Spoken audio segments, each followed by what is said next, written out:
Babala para sa mga bata dahil ang mapapanood nyo. Ngayon ay hindi pwede para sa inyo at kung may lakas ka ng loob na panoorin ito, siguradong mapapapunta ka sa CR nang wala sa oras. Tara tunghayan natin ang isang isekai story na naging isang pinakamahinang goblin sa ibang mundo at may natatanging kakayahan na lumakas sa tuwing nakakapag-tiktokan sa mga babaeng nilalang at ang pamagat ng ating kwento ay From Goblin to Goblin God.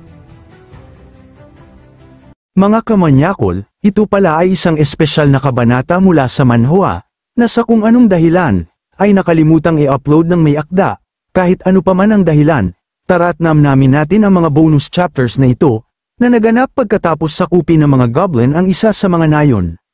Matapos ang labanan, iniinspeksyon ni Lamptin ang mga nabihag na tao.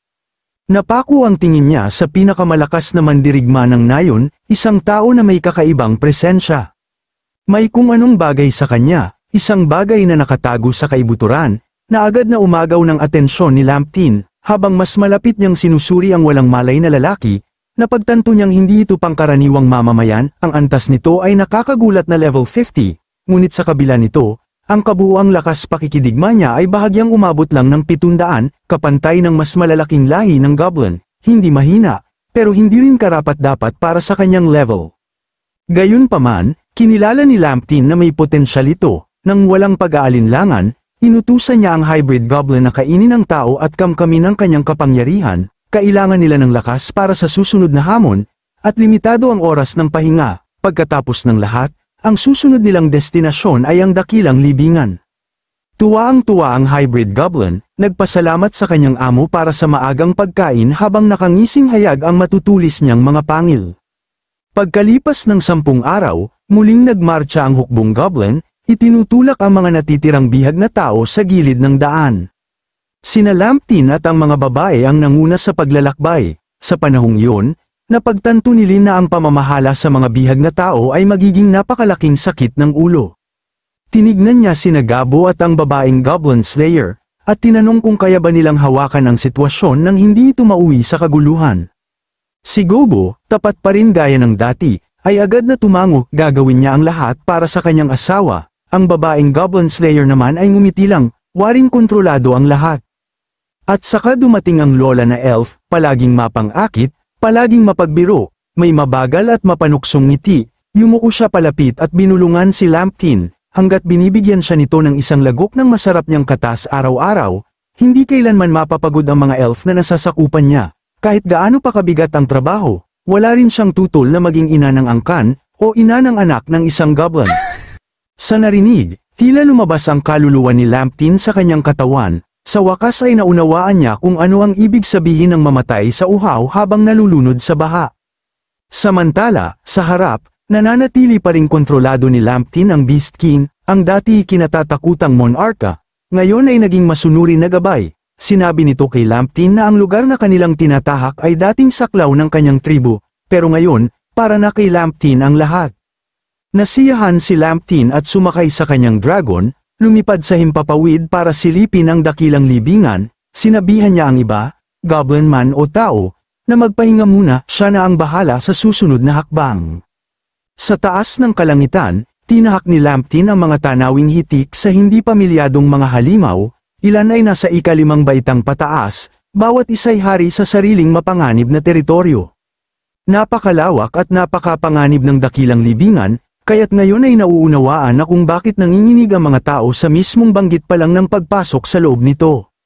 Samantala, malayo mula sa libingan, sa kaharian ng mga tao, isang kakatwang pangyayari ang nagaganap, sa loob ng banal na templo, isang pangkat ng mga babaeng pari ang lumuhad sa panalangin sa harap ng dambuhalang rebulto ng Diyosa. Naantala ang ritual nila nang dumating ang hari, agad na humihingi ng ulat ukol sa Sword Saint. Tiningnan siya ng punong pari na may kakaibang ekspresyon at ibinunyag na nagsimulang makaramdam ng pananakit si Alice, ang Sword Saint, 10 minuto na ang nakalipas, at anumang nilalang na nasa loob niya ay malapit ng lumabas. Napako ang hari sa kanyang kinatatayuan, litong-litong tinanong kung paano nabuntis si Alice, dapat ay malayo ito sa lahat ng kaguluhang ito, ligtas mula sa ganitong kahihiyan.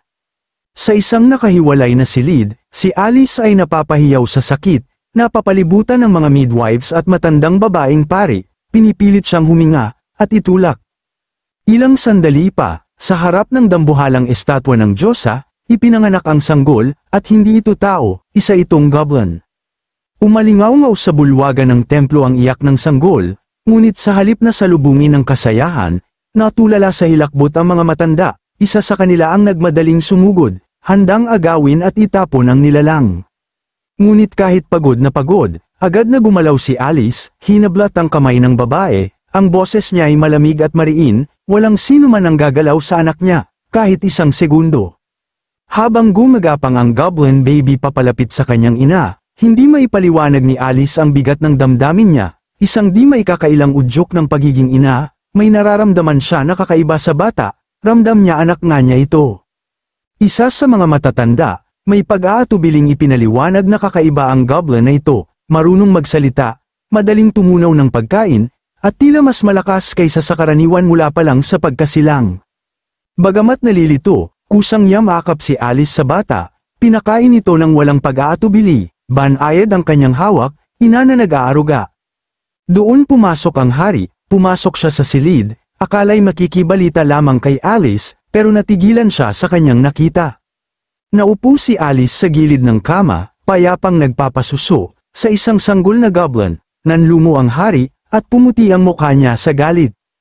Hindi siya makapaniwala sa kanyang nasasaksihan, ang Sword Saint, ang ipinagmamalaki ng kanilang kaharian, ay pinapakain ng isang maruming goblin na parabang sariling anak, napasigaw siya ng isang utos, hinihiling kay Alice na ibigay agad ang nilalang upang malinis ang palasyo mula sa karumihan, ngunit hindi gumalaw si Alice, at mula sa kanyang mga mata ay malinaw, hindi ito isang utos na basta-basta lang maisa sa katuparan. Tiningnan ni Alice ang hari at sinabi na hindi niya kailanman lalabanan ang kanyang mga kautusan, ngunit ang bagay na ito, hindi ito isang bagay na kaya niyang baguhin, ayon sa kanya, ito ay parusa mula sa mga Diyos mismo, isinumpa siya ng mga banal, at ang goblin na sanggol ang hatol na kailangan niyang pasanin. Hindi maunawaan ng hari ang kanyang sinasabi. Ipinaalala niya kay Alice ang lahat ng labang kanyang nilabanan, ang mga sakripisyong kanyang ginawa para sa kaharian, kung paanong ibinigay niya ang kanyang puso para protektahan ang kanyang mga nasasakupan, ngunit si Alice, na may malayo at hungkag na tingin, ay nagpaliwanag, lumampas siya sa hangganan, pumatay siya ng mga inosente, mga sundalong sumuko, mga nagmakaawang huwag patayin, at sa kanyang ginawa, napagalit niya ang mga Diyos.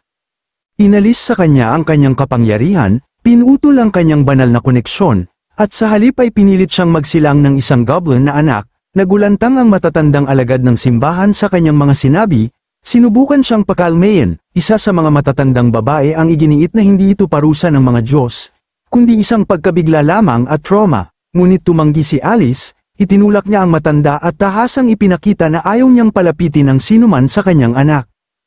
Para sa kanya, wala ni isa sa imperyo ang tunay na makakaunawa sa lalim ng kanyang kasalanan, hindi na niya tinitingnan ang sarili bilang Sword Saint, siya na lamang si Alice Nia, isang kaawa-awang babae na sinintensyahan ng langit na palakihin ng isang goblin sa mundong kailan may hindi siya mapapatawad.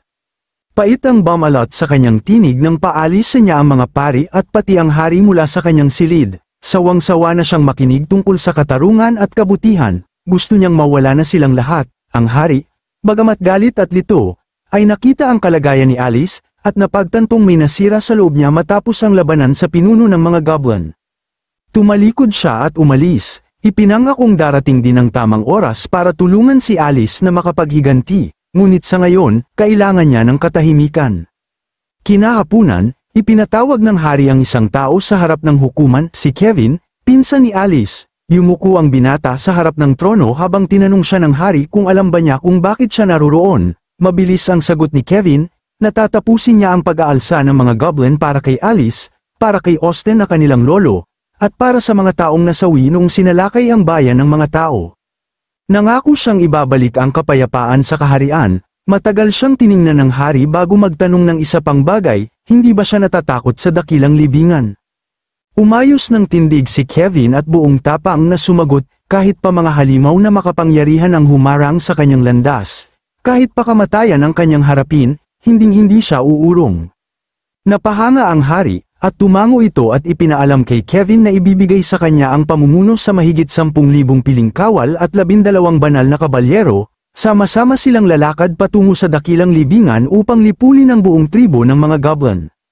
Halos hindi makapaniwala si Kevin sa narinig, mas malala pala ang sitwasyon kaysa sa kanyang inaakala, ngunit ngayong ibinigay na sa kanya ang pananagutan, wala na siyang babalikan. Tiningnan niya ang hari sa mata at nangakong tatapusin ang misyon, mabilis at walang pagkabigo.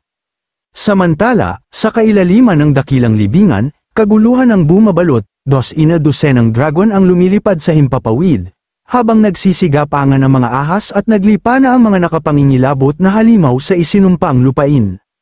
Puno ng mga sigaw ng sakit at paghihirap ang kampo ng tribo ng mga goblin, panahon na ng panganganak. Ang mga babaeng goblin ay nag-aalboroto sa matitinding kirot ng panganganak.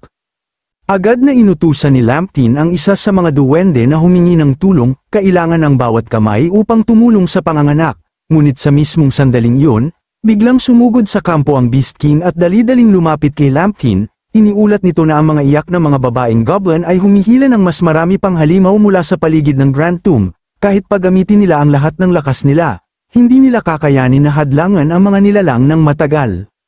Agad na naunawaan ni Lamptin ang panganib, ang mga iyak ay nagsisilbing hudyat. Parang ilaw na tumatawag sa mga mandaragit mula sa lahat ng sulok ng libingan, lumalala na ang sitwasyon, nagsidatingan ang mga bangkay na tigre, itim na balisang python, demonyong blood spiders, mga paniki na uhaw sa dugo, at iba pang mga baluktot na halimaw, na akit ng amoy ng buhay at kahinaan. Nasuri na ni Lamptin ang 10 kilometrong paligid ng Grand Tomb mula sa himpapawid at alam niyang wala ng ligtas na matatakbuhan. Sa simula, inakala niyang magiging kanlungan ang libingan, isang bagong kuta upang palakasin ang kanilang tribo, ngunit ngayon nagiging isang larangan ng digmaan, sa pinakamasamang panahon pa man din. Gayunman, wala siyang pagpipilian kundi kumilos, tinawag niya ang kanyang inventaryo at kinuha ang kanyang pana, handang ipagtanggol ang kanyang tribo. Sumigaw siya ng mga utos sa mga sundalong goblin, pinapabantayan ang mga bihag na tao na nagtatangkang umatras pababa ng bangin, hindi na sila maaaring hayaan na lumala pa ang kaguluhan. Bigla, isang makapangyarihang tinig ang umalingaungaw sa kalangitan, tumingala si Lamptin at napatigil sa gulat, nakalutang sa ere ang griffin na kumakain ng tao, ang makapangyarihang pinuno ng himpapawid ng Grand Tomb, ang antas nito ay nakakakilabot na 70, at ang kanyang health bar ay nagliliwanag sa mapanganib na antas na 27, kahit kaya nitong umabot sa mahigit 4,000. Nanigas si Lamptin, narinig na niya ang mga kwento tungkol sa malulupit na griffin at lawi na kumakain ng laman, at alam niyang matagal nang umiiwas ang halimaw na ito sa mga tao, simula nang magkasundo ang Grand Tomb at ang Holy Temple, ngunit ngayon, narito ito, nakatitig sa eksenang nasa ibaba. Ramdam ni Lamptin ang kapangyarihan ng griffin at alam niyang delikado itong galitin, ngunit nakita rin niya ang isang pagkakataon, sa halip na matakot, lumapit si Lin sa ere at sinubukang makipag-usap, ipinaliwanag niya na ang mga iyak ay dahil sa panganganak ng mga babaeng goblin, wala nang iba, at lubos silang nangangailangan ng tulong. Tahimik na lumutang ang griffin, at nagtanong bakit siya tutulong sa mga goblin, mga dayo lamang ang mga ito sa kanyang teritoryo. Doon kumilos si Lamptin. Kalma niyang inalok ang isang kasunduan, sa bawat halimaw na paalisin ng griffin, magbibigay siya ng 10 tao. Huminto ang griffin, tila naengganyo, isang ngiti ang lumitaw sa kanyang mukha habang bamuka ang kanyang mga pakpak, sa isang makapangyarihang hampas, lumabas ang mga bugso ng lilat enerhiya sa kalangitan, nang inig ang hangin mismo, nilamon ng shockwave ang kalupaan, at ang mga papalapit na halimaw ay nagsimulang magsitakbuhan, hindi kinaya ang presensya ng griffin. Muli nang makahinga si Lamptin, hindi pa man nagsisimula ang labanan, isang dambuhalang banta ang nalampasan, lahat dahil sa isang kasunduang ginawa sa ere, kasama ang isa sa pinakamapanganib na nilalang ng Grand Tomb. Ayan ang plano ng nasa isang buwan na nang nasa dakilang libingan si Lamptin, sa loob ng panahong yun, nagtagumpay siyang magtatag ng nayon ng mga goblin, na may maraming babaeng bihag na dinala roon, mabilis na dumami ang mga goblin sa tribo. Ngayong araw, kakaaligtas lang ng tribo ni Lamptin mula sa isang pag-atake ng daan-daang dambuhalang halimaw, maraming bahagi ng pader ng depensa ng nayon ang nawasak, at ilang kabahayan ang gumuho, sa kabutihang palad, sa tulong ng lawin, napaalis nila ang mga halimaw. Pagkatapos habulin ang mga halimaw, tiningnan ng lawin si Lamthin nang may bahagyang pagkainis. Ang amoy ng tao ay maaaring makaakit ng mga mahiwagang nilalang mula sa daan-daang milya ang layo, ito ba ang unang beses mong pumasok sa dakilang libingan? Saka lamang napagtanto ni Lamthin kung bakit ganoon na lang ang takot ng mga tao sa dakilang libingan, kapag abala ang mga tao sa kanilang pang-araw-araw na gawain, lalo na kapag sila'y na-stress, labis silang pinagpapawisan, at ang amoy ng mga goblin ay hindi sapat upang takpan ito. Sa ibang lugar ay baka hindi ito problema, pero dito, isa itong sakuna. Pagkatapos na napagtanto ito ni Lamthin, magalang niyang inanyayahan ang lawin sa kanyang tribo. Medyo nahihiyang sumagot si Lamthin, nauunawaan ko na po, salamat, Panginoong Lawin, pumasok po kayo. Matikas na tumuloy ang lawin sa teritoryo ng tribo, at dahan-daang sumunod si Lamthin, sinabi niyang babayaran niya ang utang na loob gamit ang mga tao. Hindi gaanong pinansin ng lawin ang kanyang sinabi, sapagkat para rito, likas lamang na dapat siyang bayaran, ngunit nang makita nito ang mahigit 1,000 taong nakakulong sa loob, lubos itong nabigla. Bakit ang dami ng tao rito? Huwag mong sabihing lahat sila'y mga gamit nyo lang sa pagpaparami. Bilang Panginoon ng silangang tiwaling gubat, hindi pa ito nakakita ng ganoon karaming tao sa buong buhay niya. Pero isang simpleng tribo ng goblin ay nakahuli ng ganito karami. Hindi mo ba alam na may kasunduan sa pagitan ng dakilang libingan at ng simbahan? Gusto nyo ba talagang mamatay? Kalma lang na sumagot si Lamthin, huwag kang mag-alala. Ang mga taong ito ay nahuli na bago pa kami pumasok sa dakilang libingan. Pagkasabi nito, agad niyang inutusan ang kanyang mga tauhan na dalhin ang 2 malalaking sako at ibigay iyon sa lawin. Tinanggap ng lawin ang regalo na may malinaw na kasiyahan. Tumingin ito pabalik kay Lamthin at sinabi bago lumipad palayo. Kung magkaroon ka ng problema sa hinaharap, huwag kang maiyang tawagan ako. Gagaranti ako ang kaligtasan mo rito para makapagpatuloy ka sa paglago. Medyo nabigla si Lamthin, ngunit ngumiti at nagsabi, salamat po sa malasakit, Panginoong Lawin, kung nais niyong dumagdag pa, maaari akong mag-alok ng ilan pang tao. Pinagaspas ng karniborong lawin ang mga pakpak nito at lumipad paakyat sa langit. Kung ganoon, hindi na ako mahihiya. Sabay lipad patungo sa ulat na ipapasa sa mas nakatataas. Samantala, tahimik na napabuntong hininga si Lamthin. Sa wakas, makakapag-focus na siya sa pagpapaunlad ng walang pangamba. Ipinaglalakad niya ang kanyang tingin sa mga bagong silang na goblin at tinanong si Gobo ukol sa dami ng mga bagong kapanganakan. Itinaas ni Gobo ang isang kahoy na tabla na may mga tala at nag-ulat. Umabot na po sa 3,000, kung magkakaroon tayo ng ikalawang yugto ng pagpaparami, mas madadagdagan pa ito. Ngunit sa mga isinagawang pagsusuri, wala ni isa sa mga anak mula sa mutated goblins o goblin overlords ang nakaligtas. Ang balitang ito ay bahagyang nakadismaya kay Lamthin, mas mahirap pala kaysa inaasahan ang paggawa ng mga mutated o overlord goblin, gayunpaman, ang mabilis na paglaki ng populasyon ng goblin ay isang maliit na kaginhawaan. Ang susunod na hakbang, manghuli ng mas maraming mahiwagang nilalang, at paramihin pa ang mga goblin na mababa ang antas, upang mapalakas ang kakayahan sa pakikipaglaban ng tribo, kahit mahina ang mga goblin na mababa ang antas, kung sapat ang bilang nila, kaya nilang lamunin ang kaaway sa dami. Pagbalik sa kanyang tolda, agad na isinagawa ni Lamthin ang pag-activate ng life simulation system. Mahina niyang bulong sa sarili, hindi ko na kailangang ako pa mismo ang manghuli ng mga halimaw, ang paggamit ng simulation ang pinakamabilis na paraan. Agad nagpakita ng mensahe ang sistema, matapos tiisin ang napakaraming hirap, sa wakas ay nakuha mo na ang panahong para sa matatag na pag-unlad. Ang kasalukuyan mong layunin ay paramihin ang mga mababang antasing goblin upang mapalawak ang iyong puwersa, kaya't pinangunahan mo ang iyong hukbo papasok sa tiwaling gubat upang simulan ang malawakang paghahunting.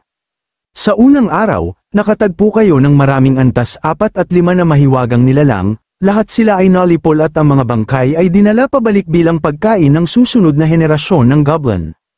Pagkaraan ng ilang sunod-sunod na araw ng pangangaso, nakalap ninyo ang 500 antas isa na mahiwagang hayop, gaya ng mga karniborang kuneho at iyak-mukhang unggoy. Ngunit sa pag-uwi, nasalubong ninyo ang isang antas 7 na mahiwagang hayop, ang kulot balahibong kulog na oso, na may 3,000 combat power. At dahil ito ay isang babae, pinili mong hulihin ito ng buhay upang mapahusay pa ang kalidad ng pagpaparami sa iyong tribo. Kahit ano pala mga kamanyakol titirahin ng mga goblin na ito basta babae. Matapos mapagtanto ang napakalaking benepisyo, ipinagpatuloy mo ang pagkuha ng mga antas 7 na mahiwagang nilalang, ikinukulong sila bilang mga mataas na uri ng kasangkapan sa pagpaparami. Bunga nito, ang buong tribo mo ay nakaranas ng malaking pag-angat sa kakayahan at potensyal. Pagkalipas ng 1 buwan, umabot na sa 3,000 ang nahuling mga nilalang ng unit ng Goblin Breeders. Sa wakas, naabot na ang 1 kas-iya siyang bilang. Habang lumulubog sa kasiyahan ng mabilis na pag-unlad, isang hindi inaasahang pag-atake mula sa mga tao ang tumama sa iyong tribo. Gulat na gulat si Lamtin, ang lokasyon niya ay nasa loob ng jurisdiksyon ng dakilang libingan, at may umiiral na kasunduan ng hindi pagsalakay sa pagitan ng tao at goblin. Sa sandaling yun, nagpakita ang sistema ng mga pagpipilian. Opsyon 1, harapin ng direkta, dagdag 30 evaluation points. Opsyon 2, ipaglaban ang teritoryo hanggang kamatayan, dagdag 20 evaluation points. Opsyon 3, makipag-usap upang maunawaan ang layunin ng kalaban, dagdag 0 evaluation points. Ngunit hindi na mahalaga ang mga puntos para kay Lamthing. Mas mahalaga ang malaman kung bakit sila inatake. Kaya pinili niya ang opsyon 3, makipagkasundo, subalit, nanatiling tahimik at walang tugon ang kabilang panig. At sa puntong yun, napansin ni Lamtin na may kakaiba. Mula sa bangin, bumaba ang mga sundalo at brutal na sinalakay ang buong tribo. Lumitaw ang mga banal na gwardya sa harap at likod, isinara ang lahat ng posibleng daan ng pagtakas. Matapos ang matinding labanan, nakatakas lamang si Lamtin kasama ang isang maliit na pangkat, bitbit ang matinding kabiguan. Buod, kapag ang isang leon ay galit, ang unang dapat tiyakin ay hindi ka nito makakagat.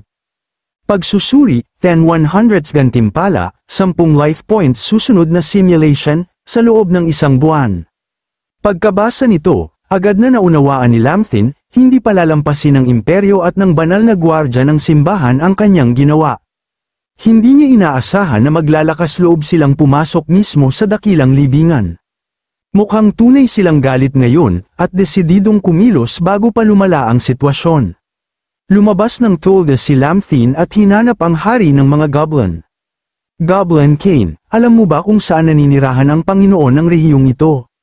Noong huli siyang umalis, hindi niya sinabi kung paano siya muling mahahanap. Nag-isip si Goblin Kane saglit bago sumagot, sa pinakamataas na bahagi ng kagubatan sa paligid, doon siya naninirahan kasama ang kanyang tribo. Narinig ito ni Lamthin at bahagyang tumango, isang plano ang nabuo sa kanyang isipan. Kung maimbitahan niya ang Panginoong yun, ni ang imperyo, ni ang simbahan, ay hindi basta-basta kikilos sa loob ng dakilang libingan. Ngayon, ang prioridad ay ipagpatuloy ang matatag na pagpapaunlad ng lakas. At kapag dumating ang tamang oras, wawasakin niya ang tinik na tinatawag na imperyo at banal na simbahan. Mabilis lumipas ang 1 buwan, at dumating ang araw kung kailan ilulunsad ng kalaban ang sorpresang pag-atake, tulad ng ipinakita sa simulation. Nauna na si Lamthin sa paghahanda, hinahanap niya ang man-eating falcon at ibinahagi rito ang buong impormasyon. Lahat ng paghahanda ay nasa ayos na, pagkarinig ng balita, lubos na nabigla ang falcon. Paanong alam mo? Tanong nito, hindi sila mangangahas pumasok dito, may kasunduan ang dakilang libingan at ang simbahan. Hindi kayang ipaliwanag lahat ni Lintian, kaya ginamit niya ang dahilan na habang nagmamanman siya sa labas. Nakita niyang paparating ang hukbo ng mga tao, pinagsama niya ito sa mga pangyayaring naganap noong una, kaya't sigurado siyang nais siyang puksain ng mga ito. Nang marinig ito, sa wakas ay nakaunawa ang falcon at tumango. Kung ganoon, huwag kang mag-alala, hindi ko hahayaang guluhin ng mga tao ang dakilang libingan. At hindi lang ako, marami pang makapangyarihang nilalang sa loob nito ang hindi rin magtitiis. Ipaalam ko muna ito, dagdag niya, at hahanapin kita pagkatapos. Maraming salamat, Lord Falcon, sagot ni Lintian habang magalang na yumuko. Pagbalik niya sa kanyang tribo, naghintay siya sa labas ng dakilang libingan. Samantala, sa malayo, isang hukbong elite mula sa imperyo ang umuusad. Parang alon silang bumalot sa lupain, siksik, organisado, at walang awa. Ang pangunahing layunin, ganap na lipulin ang tribo ni Lamthin. At sa sandaling yon, lumitaw na si Lamthin, nang makita siyang nakasakay sa isang dragon, agad kinilala siya ng tagapangasiwa ng hukbo, isang kabataang babae na nagngangalang Klein. Ayon sa impormasyon, bulong niya sa sarili, may isang pinuno ng goblin na kayang kontrolin ng mga dragon, walang duda, siya nga ito. Agad siyang sumigaw, ikaw ang pinuno ng mga goblin na sumira sa aming mga bayan at nayon, hindi ba? Ngunit si Lamthin ay nanatiling kalmado, hindi natinag sa bigat ng tensyon. Hindi niya sinagot ang tanong, sa halip, malakas siyang sumigaw. Nakalimutan niyo na ba ang kasunduan ng simbahan sa dakilang libingan? Pipiliin niyo bang sirain ang kasunduan ngayon? Wala kayong karapatang banggitin yan, sigaw ni Klein na puno ng galit. Isa lang kayong mga daga na nagtago sa libingan, hindi namin kailangang igalang ang kahit anong kasunduan para lang patayin kayo. Binunot niya ang kanyang espada, ang dulo nito'y nakaturo mismo kay Lamthin. Sumiklab ang kanyang battle aura, parang hahatiin ang langit sa tindi. Kita mo ba ang 10,000 mandirigmang nasa likuran ko? Personal kong dudurugin ang mga buto mo, para sa aking lolo, at kay Alice. Sa halip na matakot, napangiti si Lamthin, may halong panunuya ang kanyang ngiti. Kaya pala, kung ganoon, hayaan mong ibunyag ko ang isang munting sikreto. Ang lasa ng isang sword saint, napakatamis, mas matamis pa sa pulot. Tumigil ka, sigaw ni Klein, hingal siya sa sobrang galit. Namumula ang mata niya, at ang mukha'y nabaluktot sa puot. Bumaling siya sa isang kabalyerong nasa tabi niya. Kamahalan, banal na gwardya, pahintulutan niyo akong durugin siya ngayon din. Sa halip na kabahan si Lamthin may pangungutya pa niyang sinabi. O baka mas interesado kang malaman kung anong lasa ng natitirang bahagi ng Sword Saint. Sa totoo lang, napadaan lang talaga ako rito para tingnan ang nangyayari. Pero heto't may naabutan akong, napakahina, ni hindi kayang tiisin ang ilang salita. Bumukol ang ugat sa noo ni Klein, nakatitig siya sa Holy Guard, naghihintay ng kautusan. Sandali lang, Duke Klein, sa wakas ay nagsalita ang banal na gwardya sa malalim na tinig. Wala pa ang ating mga espiya, kung aatakihin natin ang libingan ngayon, maaaring patibong lang ito. Napataas ang kilay ni Lamthin, binuhat niya ang isang bangkay sa kanang kamay at itinapon ito sa kanilang harapan. Ito ba ang tinutukoy ninyong espiya? 10 minuto bago ang lahat, sa mga bangin sa itaas, palihim na lumapit ang 2 Imperial Scout sa tribo ni Lamthin. Habang pinagmamasdan ang eksena sa ibaba, bulong ng isa na may halong takot, lintik, ayon sa intel, ilang daang goblin lang daw ang nasa tribong to. Pero sa itsura nito, libo-libo sila, pati mga babae at halimaw nakakulong na rin nila. Kaya pala bumagsak ang Sword Saint dito, kailangan na nating umatras at iulat ito. Delikado na masyado rito. Paglingon nila para umakyat pabalik sa bangin, sinalubong sila ng isang pares ng kumikislap na mga mata sa dilim, nanigas ang kanilang mga dibdib sa takot na paligiran na pala sila. Si Lamthin at ang grupo ng mga Dark Goblin na nasa antas ng bayani ay nakadikit sa gilid ng bangin na parang mga gagamba. Tahimik na nakamasid, ilang sandali lang, umalingaw sa buong bangin ang desperadong sigaw ng mga mapalad na scout. Samantala, sa gitna ng labanan, nang makita ni Klein ang bangkay ng kanyang scout, hindi na niya napigilan ang sarili, lahat ng tropa, makinig, sigaw niya, sumugod, lipulin ang bawat halimaw sa dakilang mausoleum. Sunod-sunod ang mga alon ng sundalo na sumugod, ang kanilang puwersa ay parang rumaragasang alon, nakapanlulumong lakas, ang sabay-sabay nilang marcha ay tila mga tambol ng kamatayan. Manginig kayo sa harap namin, ito ang kabayaran sa pagtutol nyo sa imperyo, sigaw ni Klein habang pinatakbo ang kanyang kabayong pandigma, todo sigaw habang sumusugod sa gubat sa unahan. Ngunit sa mismong sandaling inalis niya ang kanyang tingin kay Lamthin at tumingin sa landas sa unahan, bigla siyang nanigas, may malamig na dumaan sa kanyang gulugod, at nanlamig ang kanyang dugo sa matinding takot. Mula sa dilim ng gubat, isang pares ng mapupulang mata ang nakatitig sa kanya. Naglalabas ng nakabibighaning presensya, isang madilim na figure ang dahan-daang lumitaw mula sa gubat, ang man-eating falcon. Ang mga banal na tagapagbantay, na noon ay nagdarasal ng mga banal na kasulatan, ay agad nakaramdam ng banta, bawat isa sa kanila ay bumunot ng kanilang mga armas at humanda. Tinitigan ni Klein ang nilalang, tumutulo ang malamig na pawis sa kanyang mukha, sigaw ng kanyang mandirigmang pakiramdam, hindi ito dapat labanan. Hindi man lang siya tinignan ng Falcon, ang kanyang mga mata ay nakatuon sa grupo ng mga banal na tagapagbantay sa likuran niya. Iglesia, ang tagal na nating hindi nagkita, nakalimutan niyo na ba ang kasunduang kayo mismo ang nagmungkahi, ani ng Falcon? Sumagot ang pinuno ng mga banal na tagapagbantay, mababa ang tinig, Falcon, ito ay utos mula sa Papa, wala kang karapatang makipag-usap sa amin, ang mga goblin na ito ay nagkasala ng hindi mapapatawad. Saka pa lang sila nakapasok sa dakilang mausoleum, pero may karapatan kaming lipulin sila. Sabay taas ng kanyang malaking espada, itinutok sa Grand Mausoleum. Ngunit ngumiti lang ng malamig ang Falcon, buhay pa pala ang matandang yun, huwag kang mag-alala. Hindi na rin siya magtatagal, at kapag namatay siya, dudurugin ko ang mga bungo niyo isa-isa gamit ang sarili kong mga kamay. Sa sandaling yun, isang-isa pang banal na tagapagbantay ang lumapit. Tinig niya'y malamig at matatag, wala ka nang pakialam sa mangyayari pagkatapos nito, huling beses ko na sasabihin, ako'y kumikilos sa utos ng Papa upang lipulin ang mga goblin, sinumang hahadlang, mamamatay. Lahat ng puwersa, lusob, lipulin silang lahat, sigaw ni Klein. Ang hukbong imperial ay rumag-asa tulad ng baha na hindi mapipigilan. Tahimik ang Falcon ng ilang segundo, pagkatapos ay lumipad siya paitaas, at ang kanyang tinig ay umalingaw-ngaw na may madilim na tono. Akala nyo ba ang dakilang mausoleum ay isang lugar na basta-basta nyo lang mapapasok at malalabasan? Isang matinis na hiyaw ang sumabog, yumanig sa buong kagubatan, biglang nabuhay ang gubat, ang tunog ng gumuguhong mga puno ay walang tigil, dahan-daang damilat ang mga pulang mata mula sa anino, napakarami, parang pader na hindi malulusutan.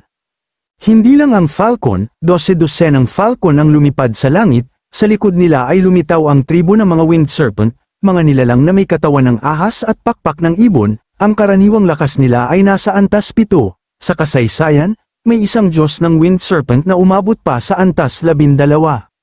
Ang hukbong imperial na kanina'y rumaragasang sumusugod ay biglang napatigil, nang makita ang dagat ng mapupulang mata, wala ni isa ang naglakas loob na sumulong. Kaya pala, pinili ng dakilang mausoleum na kupkupin ang mga goblin. Pwede mo na ring sabihin ganun, sagot niya, tahimik ang pinuno ng banal na tagapagbantay saglit, saka bumaling, kagalang-galang na duke, paatrasin ang mga tropa. Nanlaki ang mga mata ni Klein, kamahalan, narinig ko ba ng tama, aatras tayo, mas pipiliin pa ng imperyo ang mamatay sa labanan kaysa umatras, ako na ang papatay sa kanya. Humarap sa kanya ang pinuno ng banal na tagapagbantay, matulis ang kanyang titig sa kabila ng maskara, hindi ito pag-atres, ito ay paghahanda sa isang mas dakilang digmaan, sa sandaling yun, tila may nabuksang pangunawa kay Klein, bumaling siya at sumigaw, lahat ng tropa, umatras, tandaan ninyo, hindi tayo tumatakas, babalik tayong mas malakas. Habang pinapanood ni Lamphane ang kanilang pag-atres, mahina siyang napabulong, Panginoon, ginagawa niyo ba talaga lahat ng ito, para sa akin? Tumawa ang Falcon at sinenyasan ang mga demonyong halimaw ng kagubatan na umatras, pagkatapos ay lumingon siya kay Lamphane. Alam mo, hindi lang ito para sa iyo, ginamit ko ang sitwasyon mo para magpadala ng mensahe sa simbahan, na ang dakilang mausoleum ay hindi na natatakot sa kanila. Habang paalis na siya, nagsalita muli ang Falcon, oo nga pala, siguraduhin mong palakihin agad ang iyong tribo. May isang dakilang nilalang sa loob ng dakilang mausoleum na mataas ang tingin sa iyo. Pinapakiusap niya na iparating ko ito. Kung kaya mong maging Goblin King, magiging karapat-dapat kang maging bahagi ng dakilang mausoleum. Pagkarinig nito, nakaramdam si Lamphane ng kakaibang hiwaga tungkol sa mausoleum, ngunit sa kislap ng pananabik sa mga mata ng Falcon, tila isang napakagandang bagay nga ito. Lumipat ang tagpo sa kabisera ng Imperyong Three Lions. Binalikan ng oras ang ikalimang araw matapos umatras si Klein mula sa dakilang mausoleum, sa pangunahing lansangan sa harap ng katedral, libu-libong mamamayan ang nagtipon, sumisigaw ng galit na mga sigaw na tila alon ng isang papalapit na bagyo. Kumalat ang tsismis sa buong lungsod, na ang banal na mandirigma ay nagkaanak sa isang goblin, nagsimula ang dambuhalang pag-aaklas ng publiko, libu-libo ang nanawagan na patayin ang anak ng goblin, lalo na ang mga galit na mga taga-nayon, mga biktima ng pananalakay ng goblin sa ibang rehiyon. Sa wakas, nakahanap ng takbuhan ang kanilang matagal ng hinanakit. Patayin ang goblin, ang maharlika dapat maging halimbawa. Walang lugar ang mga halimaw sa lupa ng tao, ihiganti ninyo ang anak ko. Bitiin sila ngayon din, gusto niyang palakihin ng goblin na yan, hindi na siya karapat-dapat tawaging banal na mandirigma.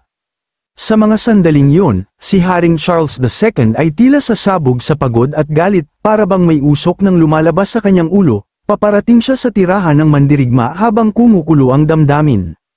Hindi na ito katanggap-tanggap, hindi pa nga natin naresolba ang problema sa mga goblin, heto't may bagong kaguluhan na naman. Isang madre ang sumusunod sa kanyang tabi, nasa gitna siya ng dalawang mundo, ang bayan at ang sarili niyang anak, wala na siyang alam na tamang gawin. Pakiusap, kamahalan, tulungan niyo siyang makapili ng tama. Hindi pa natutulog si Charles II sa loob ng ilang araw, ang bigat ng responsibilidad ay tila nagpatanda sa kanya ng 10 taon, nang dumating siya sa katedral, kalmado ngunit pagod ang kanyang tinig. Alice, maayos ka na ba nitong mga nakaraang araw? Ngunit natigil ang kanyang salita, nanlaki ang kanyang mga mata, sa isang sulok ng silid, masaya ang isang maliit na goblin na nakasakay sa kahoy na kabayo, hawak ang isang laruang espada, sa tabi nito, marahang inaasikaso ni Alice ang bata, may banayad ng ngiti sa kanyang mukha. Hindi kailanman inakala ng hari na magiging ganito si Alice, lahat ng ito dahil sa isang goblin. Kung nakapagpasya lang sana ako agad, baka hindi ito nauwi sa ganito. Habang samasagi ang ideyang yun sa kanyang isipan, tumunog ang tunog ng metal. Hinugot ni Charles II ang gintong espada sa kanyang baywang, nanlamig ang kanyang mga mata, puno ng determinasyon. Alice, lumayo ka, ayokong saktan ka. Kumidlat ang malamig na talam patungo sa maliit na goblin, tumingala ito, walang muwang, takot ang nasa mga mata, hindi alam ang panganib na nakabanta, ngunit bago pa tumama ang espada, hinarang ni Alice ang talam gamit ang sariling kamay, damaloy ang dugo mula sa sugat, ngunit nanatiling matatag ang kanyang mukha. Kamahalan, anong ginagawa ninyo? Malamig niyang tanong. Sumigaw ang hari, puno ng sakit at galit, para sa bayan ng imperyo, para sa kinabukasan ng bansa, kailangan kitang ibalik sa tamang landas. Mabilis ang kilos ni Alice, hinugot niya ang kanyang espada, itinutok ang dulo sa leeg ni Charles II, tahimik ang buong katedral, niyelo ang hangin sa bigat ng tensyon. Malakas ang hari, taglay ang kapangyarihang panglaban na tinatayang 5,000, ngunit sa harap ng babaeng minsang minahal, hindi niya maitaas ang kanyang sandata. Itinaas ni Alice ang kanyang ulo, luha ang tuloy-tuloy na bumagsak sa kanyang pisngi, ang dating ipinagmamalaking mandirigmang banal, ngayon isang ina na lang, pilit na pinoprotektahan ang kanyang abang anak. Kamahalan, kailangan ko bang gugulin ang buong buhay ko nang hindi pinapatawad? Bakit, pati kayo? Bakit pati kayo? Tinalikuran ako. Biglang lumitaw ang sinag ng gintong liwanag mula sa pintuan, isang malakas na puwersang nagpalipad kay Alice palayo. Pumasok ang isang pari sa silid, maging ang hari, napaatras sa gulat, ang dumating, ang kardinal, ang pinakamataas na autoridad ng simbahan. Walang sinayang na oras, nagsimula siyang magdasal. Liwanag ng Diyos, banal na pagkakulong, isang haligi ng liwanag ang bumagsak mula sa langit, ikinulong si Alice sa isang kumikislap na selda, nawalan siya ng banal na kapangyarihan, wala na siyang sandata, wala na ring paraan para lumaban. Lumayo ang hari, wala siyang sinabing kahit ano, ngunit habang dumaraan siya sa tabi ng kardinal, iniwan niya ang isang mabigat na salita. Pakiusap, kayo na ang bahala, hindi ko kayang gawin, hindi kapag siya ang kaharap ko. Lumuhad si Alice, umiiyak ng buong puso, hindi, pakiusap, huwag niyong patayin ang anak ko, ako na lang ang parusahan, Diyos ko, huwag niyo nang kunin ang lahat sa akin, nawalan na ako ng lahat ng kapangyarihan. Tumingin ang kardinal kay Alice, mata ay malamig, puno ng paghusga. Hindi ka iniwan ng Panginoon, ikaw ang tumalikod sa kanya. Pagkatapos, ibinaba niya ang kanyang tingin sa maliit na goblin. Iwan niyo sa akin ang nilalang na ito. Tumitig ang maliit na goblin sa kanya, hindi maunawaan, litong-lito, ngunit para sa isang tulad ng kardinal. Na siyang nakatayo sa itaas ng batas at moralidad, ang kailangang gawin ay ginawa agad-agad. Isang gintong sinag ng liwanag ang tumagos diretso sa ulo ng goblin, Bumulwak ang mga luha ni Alice na parang sirang dam, ang kanyang paghagulhol ay bumawan sa hangin na kadudurog ng puso at kaluluwa.